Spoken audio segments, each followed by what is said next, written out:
Assalamualaikum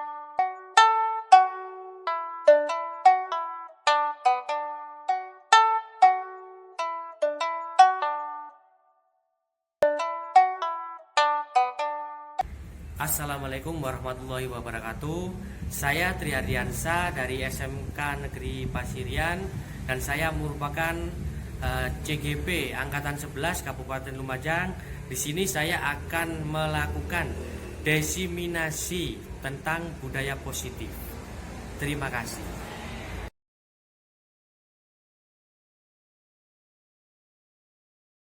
Assalamualaikum warahmatullahi wabarakatuh. Waalaikumsalam. Puja dan syukur kita ucapkan kepada Allah Subhanahu wa taala di mana di pagi hari ini kita bisa dapat berkumpul di ruangan ini dengan keadaan sehat walafiat. Dan tak lupa sholawat serta salam kita aturkan kepada Nabi Agung, Nabi besar Muhammad Sallallahu Alaihi Wasallam serta keluarga, di mana beliau telah membukakan jalan yang begitu baik kepada kita. Oke, Bapak Ibu, terima kasih atas kehadirannya dan menyempatkan waktunya untuk menghadiri diseminasi budaya positif, di mana diseminasi ini adalah salah satu tugas dari CGP. Kebetulan saya di sini CGP Angkatan 11 untuk SMK Negeri Pasirian. Next Pak. Untuk budaya positif sendiri adalah budaya yang harus kita terapkan di sekolah kita ini. Di sini budaya positif di sekolah ialah nilai-nilai, keyakinan-keyakinan dan kebiasaan-kebiasaan di sekolah yang berpihak pada murid agar murid dapat berkembang menjadi pribadi yang kritis, penuh hormat dan bertanggung jawab. Jadi sebenarnya budaya positif ini tidak diperuntukkan hanya murid saja, tetapi kita sebagai guru karyawan di sini juga harus menerapkan budaya positif ini. Dan karena itu, untuk membangun budaya yang positif, sekolah perlu menyediakan lingkungan yang positif, aman dan nyaman. Dan di sini pihak sekolah harus memfasilitasi ini ya untuk para murid kita. Next Pak. Nah, di sini ada konsep inti budaya positif. Yang pertama adalah perubahan paradigma belajar. Yang kedua, disiplin positif. Kemudian motivasi perilaku manusia, hukuman, konsekuensi, dan restitusi, kebutuhan dasar manusia, posisi kontrol guru, keyakinan kelas, dan yang terakhir adalah segitiga restitusi. Di mana konsep ini nanti kita bahas satu persatu Bapak Ibu. Lanjut. Nah, sebelum kita membayangkan, kita mengadakan ice breaking terlebih dahulu biar tidak tegang. Ya, Bapak Ibu, coba berdiri berhadapan dengan sampingnya. Ya, ya, Bu. Oke, langsung. Nah, jika ini ya Pak ya. Untuk ice breaking ini simpel saja, berhubungan dengan ibadah sebenarnya. Ya, kita cuma senyum saja selama 30 detik. Ya. Oke, kita langsung menghadap ke pasangan kita. Hanya senyum Bapak Ibu. Tapi jangan melihat ke bibir, nanti lucu jadinya ya. Jadi wajahnya saja. Oke, kita mulai. Hitungan ke 10 langsung kita senyum selebar-lebarnya. 1, 2, 3, 4, 5, 6, 7, 8, 9. Mulai. Selama 30 detik senyumnya lebar Bapak Ibu. Iya. Jangan melihat bibir, jadinya lucu. Mukanya saja Bapak Ibu yang dilihat ya. Oke. Nah ini Mas Andri ini itu bukan senyum itu Mas. Iya. Cuman bebek itu Mas. Nah, oke, selesai. Terima kasih Bapak Ibu.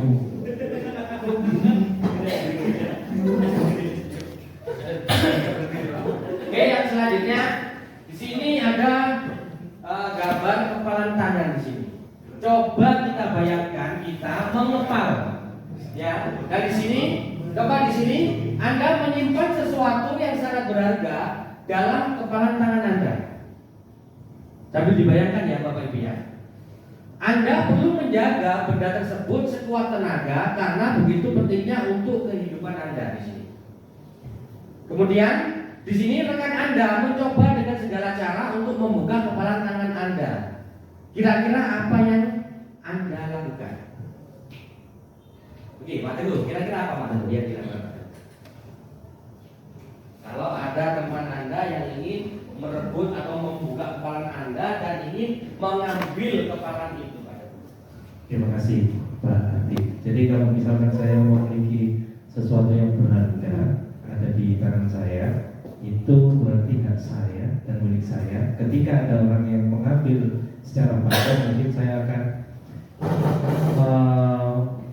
menggenggam erat, mempertahankan itu agar tidak diambil secara paksa oleh orang yang bersangkutan. Seperti itu. Benda itu sangat berharga bagi saya untuk diri Pak Teguh. Iya. Oke, terima kasih. Dan sini intinya, selama kita ingin memiliki sesuatu dan keinginan itu kuat pada kita, kita akan tetap mempertahankan meskipun ada orang yang ingin merebut itu. Ya. Nah, oke.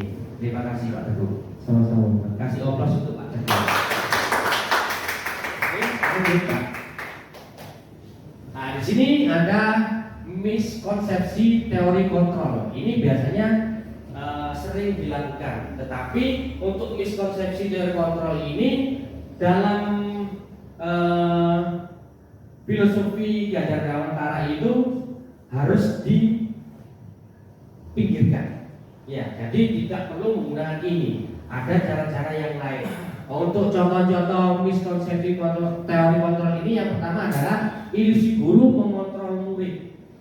Jadi contohnya guru selalu memantau, mengontrol, memperhatikan perilaku murid. Itu sebenarnya tidak baik dilakukan ya. Jadi kita harus membersamai merangkul murid di situ. Jadi tidak semacam mengontrol, harus mendiskriminasi seperti itu. Yang kedua, ilusi bahwa semua penguatan positif efektif dan bermanfaat.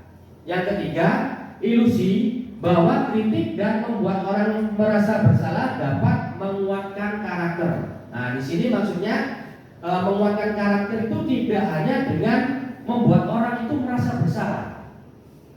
Untuk memperkuat karakter, ya kita bisa menggunakan motivasi dan lain sebagainya untuk menguatkan karakter seseorang atau murid. Yang keempat, ilusi bahwa orang dewasa memiliki hak untuk memaksa. Dengan profil dari Ganjar Dewantara, kita itu tidak boleh memaksa murid. Ya, kita harus membersamai murid di situ. Lanjut Pak.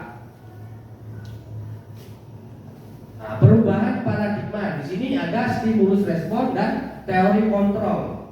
Nah, untuk yang pertama realitas atau kebutuhan kita sama. Untuk di teori kontrolnya realitas kebutuhan itu kita itu berbeda-beda sesuai dengan keyakinan kita. Yang kedua, semua orang melihat hal yang sama. Tapi untuk teori kontrol yang sebenarnya adalah setiap orang itu memiliki gambaran yang berbeda. Yang ketiga, kita mencoba mengubah orang agar berpandangan sama dengan kita. Untuk teori kontrolnya, kita berusaha memahami pandangan orang lain tentang dunia.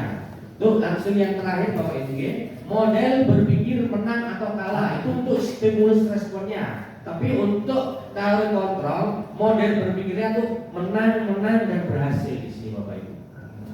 Lanjut Pak. Disiplin positif. Kira-kira apa sih disiplin positif itu Bapak Ibu? Ada yang ingin memberi tanggapan? Mungkin Bu Wina, monggo dipersilakan.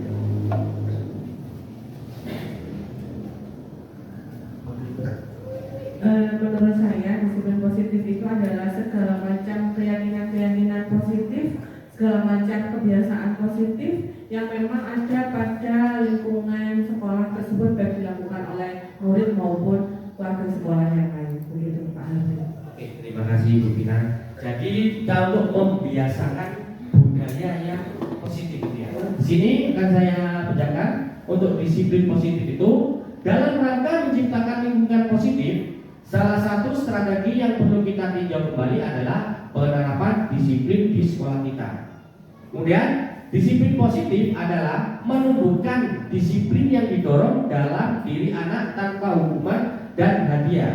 Jadi kita di sini diharapkan untuk melakukan atau mendorong anak melakukan disiplin itu harus dari diri anaknya sendiri, tanpa anak itu menerima hukuman atau hadiah. Itu nanti pasti akan terbawa sampai selamanya. Kalau disiplin positif ini langsung dari diri anak itu masing-masing. Kemudian, tetapi lebih termotivasi untuk menjadi orang yang mereka inginkan dan menghargai diri sendiri dengan nilai-nilai yang mereka percaya. Jadi intinya kita itu membimbing anak-anak untuk bisa melakukan disiplin positif ini dengan cara tanpa melakukan hukuman atau memberi hadiah, tetapi dengan cara memberi motivasi yang simple tapi mengena dan terus ada pada pikiran anak-anak kita. Mungkin itu Bapak ya. Selanjutnya Pak, menurut Ki Hajar Dewantara di sini menyatakan bahwa untuk mencapai kemerdekaan atau dalam konteks pendidikan kita saat ini, untuk menciptakan murid yang merdeka, syarat utama adalah harus ada disiplin yang kuat. Kemudian disiplin yang dimaksud adalah disiplin diri yang memiliki motivasi internal. Jadi disiplin ini harus terjadi dari dalam diri anak-anak sendiri nanti. Lanjut Pak. Kemudian yang berikutnya adalah motivasi perilaku manusia. Yang pertama, untuk menghindari ketidaknyamanan atau hukuman. Berikutnya, untuk mendapatkan imbalan atau menghargai penghargaan dapat dari orang lain. Jadi mendapatkan penghargaan dari orang lain.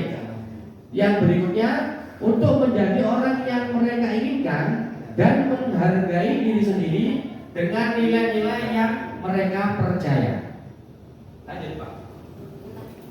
Nah, di sini ada beberapa nilai-nilai kebijakan universal. Yang pertama, Ki Hajar Dewantara maupun Dian Gosen, kedua pakar pendidikan mengartikan disiplin sebagai bentuk kontrol diri, yaitu belajar untuk kontrol diri agar dapat mencapai suatu tujuan yang mulia.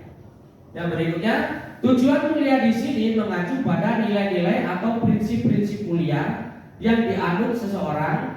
Kita namakan nilai tersebut sebagai nilai-nilai kebijakan yang universal. Selanjutnya, nilai-nilai kebijakan universal sendiri telah berarti nilai-nilai kebijakan yang disepakati bersama, lepas dari suku bangsa, agama, bahasa maupun latar belakangnya. Jadi ini tidak membeda-bedakan antara suku bangsa, agama dan lain-lain. Yang berikutnya, nilai-nilai ini merupakan payung besar dari sikap dan perilaku kita, atau nilai-nilai ini merupakan fondasi kita berperilaku.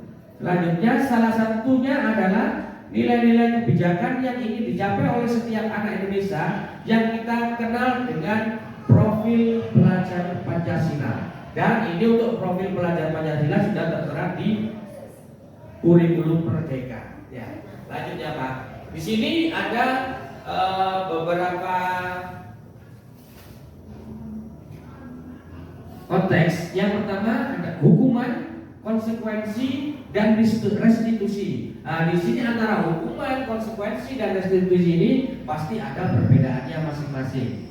Untuk yang pertama adalah hukuman. Hukuman bersifat tidak terencana atau tiba-tiba. Jadi hukuman itu muncul ketika anak kita melakukan kesalahan, kemudian kita menghukum. Jadi muncul secara tiba-tiba, tidak direncanakan biasanya. Kemudian anak atau murid tidak tahu apa yang akan terjadi dan tidak dilibatkan. Jadi hanya keputusan dari guru di sini. Jadi murid tidak dilibatkan untuk kamu dihukum ini. Jadi apa kata guru itu sendiri. Yang berikutnya, hukuman bersifat satu arah dari pihak guru yang memberikan Dan murid hanya menerima suatu hukuman tanpa melalui suatu kesepakatan atau pengarahan dari pihak guru baik sebelum atau sesudahnya. Jadi murid hanya menerima hukuman saja, tidak ada kesepakatan sebelumnya. Yang berikutnya, hukuman yang diberikan bisa berupa fisik maupun psikis. Murid atau anak disakiti oleh suatu perbuatan atau kata-kata. Jadi hukuman itu hanya berpihak pada suatu individu saja. Ayo Pak. Yang berikutnya adalah konsekuensi. Konsekuensi sudah terencana atau sudah disepakati, sudah dibahas dan disetujui oleh murid dan guru. Tetapi biasanya konsekuensi ini adalah yang membuat adalah pihak guru atau sekolah, tetapi sudah diberitahukan kepada para murid atau para siswa. Nah, ini contohnya untuk umumnya betul-betul konsekuensi dibuat oleh pihak guru, sekolah dan murid sudah mengetahui sebelumnya. Konsekuensi yang akan diterima bila ada pelanggaran. Jadi ini sudah ditentukan dan murid sudah tahu juga ini. Yang berikutnya, pada konsekuensi murid tetap dibuat tidak nyaman untuk jangka waktu pendek. Jadi murid di situ juga merasa bersalah terus, meskipun tidak dalam jangka waktu lama. Ketika murid sekarang melakukan kesalahan, dia akan merasa gimana dia pada gurunya, seperti itu. Yang terakhir, sikap guru di sini senantiasa memonitor murid. Jadi murid itu selalu dipantau di situ. Jadi juga murid merasa lebih tidak nyaman pastinya. Itu untuk yang restitusi. Nah, kemudian yang berikutnya adalah restitusi. Pada pendekatan restitusi, ketika murid berbuat salah, guru akan menanggapi dengan mengajak murid berefleksi tentang apa yang dapat mereka lakukan untuk memperbaiki kesalahan mereka sehingga mereka menjadi pribadi yang lebih baik dan menghargai dirinya. Jadi maksudnya di sini, jika ada salah satu murid membuat kesalahan, guru itu tidak langsung menghukum. Nah, di sini murid diajak bicara dengan baik-baik. Kenapa kamu melakukan kesalahan ini? Terus tindakan apa yang seharusnya dilakukan di sini? Yang berikutnya, ada peluang luar biasa bagi murid untuk bertumbuh karakternya ketika mereka melakukan kesalahan, karena pada hakikatnya begitulah cara kita belajar. Jadi di sini murid merasa didampingi oleh guru itu, ya, dan juga pastinya akan termotivasi dengan kata-kata yang baik yang dikatakan oleh guru kepada muridnya. Yang terakhir, murid perlu bertanggung jawab atas perilaku yang mereka pilih. Namun mereka juga dapat belajar dari pengalaman untuk membuat pilihan yang lebih baik di waktu yang akan datang. Jadi di sini murid bisa memikirkan jangka panjangnya jika melakukan suatu kesalahan di situ. Lanjut Pak. Nah, di sini ada 5 kebutuhan dasar manusia. Yang pertama, bertahan hidup. Pasti itu ya Bapak Ibu, manusia itu pasti memerlukan bertahan untuk hidup. Yang kedua, penguasaan. Yang ketiga, kasih sayang dan rasa diterima. Nah, ini sangat penting sekali ini. Kalau kita merasa memberikan kasih sayang kepada murid kita dalam hal yang positif loh ya, bukan yang lain-lain. Untuk kasih sayang di sini kepada murid, murid merasa akan lebih diperhatikan seperti itu. Dan kemudian kebebasan. Terus yang terakhir adalah kesenangan. Mungkin dari sini, dari 5 kebutuhan dasar manusia ini, ada tanggapan positifnya Bapak Ibu? Kalau pertanyaan, tidak ada pertanyaan di sini, mungkin ada tanggapan positif saja di sini. Monggo Pak Jadi, ada tanggapan positifnya untuk 5 kebutuhan dasar manusia? Oh cukup sudah. Jadi Pak Angga? Sudah. Oh sudah. Oke, terima kasih Pak ya. Next Pak. Next. 5 posisi kontrol. Nah ini ya, ada 5 posisi kontrol. Yang pertama penghukum, yang kedua pemantau, yang berikutnya membuat rasa bersalah, yang ketiga teman, dan yang terakhir ada manajer. Jadi 5 posisi kontrol ini ada penghukum, pemantau, pembuat rasa bersalah, teman, dan manajer. Next. Nah, ini contoh dialog pada kasus siswa yang terlambat. Ini contoh ini pada posisi penghukum gitu Bapak Ibu. Yang pertama terlambat lagi. Nah, biasanya di situ ada nada yang tidak mengenakan kepada siswa bedanya. Terlambat lagi, pasti terlambat lagi. Selalu datang terlambat. Kapan bisa datang tepat waktu? Nah, itu mungkin kalimat-kalimat yang biasanya dilontarkan kepada siswa untuk posisi penghukum ini Bapak Ibu. Yang berikutnya Pak, untuk posisi pemantau, memantau, memperhatikan maksudnya ya. Nah, untuk contoh kalimatnya, kamu terlambat 15 menit. Apakah kamu sudah mengerti konsekuensi yang harus dilakukan bila terlambat? Nah, ini biasanya nadanya agak diturunkan gitu ya. Lanjut Pak, untuk posisi pembuat merasa bersalah. Nah, ini untuk contoh dialognya. Kamu ini bagaimana ya? Kamu sudah berjanji dengan Bapak tidak akan terlambat lagi. Kamu kenapa ya senang sekali mengecewakan Bapak? Bapak benar-benar kecewa sekali. Nah, di sini ada rasa kepada siswa itu bersalah karena sudah berjanji, biasanya seperti itu. Jadi menekankan rasa bersalahnya itu. Untuk posisi teman, nah ini biasanya dengan cara ngobrol santai gitu ya. Untuk contoh percakapan, ayolah, bagaimana sih kamu ini? Kemarin kan sudah berjanji kepada Bapak. Kenapa terlambat lagi? Sambil ceramah kan bapaknya biasanya seperti itu ya. Ya sudah, tidak apa-apa, duduk dulu sana, nanti Pak Guru bantu kamu ini. Lanjut Pak. Adi, apakah kamu mengetahui jam berapa sekolah dimulai? Tahu Pak, jam 7. Ya, jadi kamu terlambat. Kira-kira bagaimana kamu akan berbagi masalah ini? Saya bisa menanyakan teman saya Pak untuk mengejar tugas yang tertinggal. Baik, itu bisa dilakukan. Apa yang bisa kamu lakukan besok agar bisa hadir tepat waktu ke sekolah? Untuk murid, saya akan pasang alarm dan tidur tidak terlalu malam. Nah, ini untuk posisi yang manajer.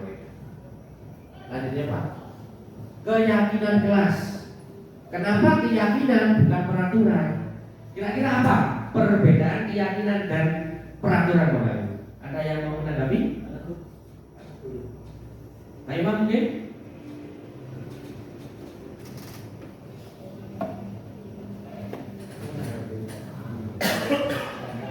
Yes, kalau peraturan kelas Pak, yang membuat itu lebih ke gurunya. Tapi kalau keyakinan, peraturan yang dibuat kita mengajak untuk siswa, jadi melibatkan siswa. Oke, terima kasih Bu. Jadi kalau peraturan menurut Bu Yosi adalah yang membuat adalah guru atau sekolahnya dan wajib ditaati atau dilaksanakan oleh siswa. Kalau keyakinan kelas itu yang membuat adalah guru dan kelasnya di situ Bu. Nah, jadi untuk keyakinan kelas di sini adalah yang membuat adalah guru beserta siswa yang ada di suatu kelas tersebut. Lanjut Pak. Untuk pembentukan keyakinan sekolah atau kelas di sini, nah ini dibicarakan antara murid dan guru. Yang pertama, keyakinan kelas bersifat lebih abstrak daripada peraturan yang lebih rinci dan konkret. Biasanya dengan kata-kata atau slogan yang mudah diingat biasanya Bapak Ibu. Untuk keyakinan kelas ini, biar dapat diterapkan oleh murid untuk slogan-slogan yang simple tapi mengena pada murid. Kemudian keyakinan kelas berupa pertanyaan-pertanyaan universal. Kemudian pernyataan keyakinan kelas senantiasa dibuat dalam bentuk positif. Keyakinan kelas hendaknya tidak terlalu banyak sehingga mudah diingat. Nah, itu yang saya tadi jelaskan, mudah diingat dan dipahami oleh semua warga kelas. Jadi tidak usah terlalu panjang. Kalau terlalu panjang itu siswa akan acuh. Contohnya ada, saya pernah lihat di ruangan BK ya. Nah itu slogannya simple tapi bisa mengenal siswa. BK bukan polisi sekolah. Nah jadi anak yang masuk ke ruangan BK tidak mungkin takut lagi di sana. Mungkin slogan yang dituliskan di BK. Yang berikutnya, keyakinan kelas sebaiknya sesuatu yang dapat diterapkan di lingkungan tersebut. Semua warga kelas hendaknya ikut berkontribusi dalam pembuatan keyakinan kelas lewat kegiatan curah pendapat. Jadi saling bertukar pendapat di sini ya. Yang terakhir, bersedia meninjau kembali keyakinan kelas dari waktu ke waktu. Nah, ini yang sangat penting, harus ditinjau. Kalau kita sudah membuat keyakinan kelas bersama-sama, masih tetap ada yang melanggar, kita harus meninjau ulang keyakinan kelas. Kita juga bisa merubah. Jadi sifatnya adalah fleksibel untuk keyakinan kelas ini. Beda dengan yang peraturan. Kalau peraturan sudah ditetapkan, ya itu harus dilaksanakan oleh seluruh warga sekolah. Lanjut Pak. Contoh keyakinan kelas. Yang pertama, disiplin. Kedua, saling menghormati, jujur, menjaga kebersihan, gotong royong, dan bijaksana. Lanjut. Nah, untuk yang terakhir ini, segitiga restitusi. Restitusi adalah proses menciptakan kondisi bagi murid untuk memperbaiki kesalahan mereka, sehingga mereka bisa kembali pada kelompok mereka dengan karakter lebih kuat. Restitusi juga adalah proses kolaboratif yang mengajarkan murid untuk mencari solusi untuk masalah dan membantu murid berpikir tentang orang seperti apa yang mereka inginkan dan bagaimana mereka harus memperlakukan orang lain. Lanjut. Segitiga restitusi lagi. Segitiga restitusi membantu murid menjadi lebih memiliki tujuan, disiplin positif, dan memulihkan dirinya setelah berbuat salah. Melalui restitusi, ketika murid berbuat salah, guru akan menanggapi dengan cara yang memungkinkan murid untuk membuat evaluasi internal tentang apa yang dapat mereka lakukan untuk memperbaiki kesalahan mereka dan mendapatkan kembali harga dirinya. Jadi di sini guru itu membantu siswa untuk memperbaiki perilaku yang salah. Dan di situ siswa pasti akan bisa mendengarkan dan merenungkan kesalahan yang sudah dibuatnya. Lanjut Pak. Nah di sini langkah-langkah segitiga restitusi. Yang pertama, menstabilkan identitas. Yang kedua, validasi tindakan yang salah. Yang ketiga, menanyakan keyakinan. Keyakinan di sini biasanya itu keyakinan yang sudah disepakati, nanti yang ditanyakan. Lanjut Pak. Yang pertama, menstabilkan identitas. Berbuat kesalahan adalah bagian dari pembelajaran. Berikutnya, menggeser identitas gagal ke identitas sukses. Membantu anak untuk tenang. Nah, di sini guru di sini memfasilitasi murid. Jadi tidak harus menyalahkan murid saja, tapi guru mendampingi atas kesalahan yang sudah dilakukan agar berbuat lebih baik lagi. Yang berikutnya, validasi tindakan yang salah. Setiap perilaku berupaya untuk memenuhi kebutuhan tertentu, kemudian mengubah pandangan dari teori stimulus respon ke cara berpikir proaktif yang mengenali tujuan dari setiap tindakan. Yang terakhir, memahami alasan anak berbuat salah akan membuat anak lebih mudah dijangkau dan lebih terbuka. Nah, di sini untuk yang memahami alasan di sini kita perlu menanyakan, kenapa sih kamu berbuat seperti itu? Nah, di situ anak akan terbuka kepada kita nantinya.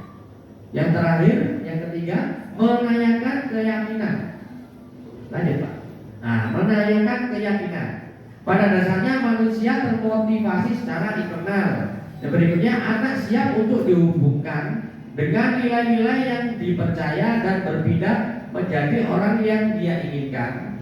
Kemudian menanyakan kembali anak terhadap keyakinan kelas yang telah disepakati bersama. Jadi jika anak melakukan kesalahan, kita bisa menanyakan kembali, kamu kok berbuat seperti ini? Kan kesepakatan kelas yang sudah kita buat itu kan seperti ini. Jadi di situ anak akan juga bisa memperbaiki perilakunya di kemudian hari. Oke, terima kasih Mungkin itu saja Bapak Ibu yang bisa saya sampaikan. Mungkin ada tanggapan positif yang bisa disampaikan kepada saya untuk perbaikan di kemudian. Angga? Tidak ada. Bu Norman? Monggo. Sudah. Alhamdulillah. Kalau memang tidak ada, saya akhiri. Assalamualaikum warahmatullahi wabarakatuh.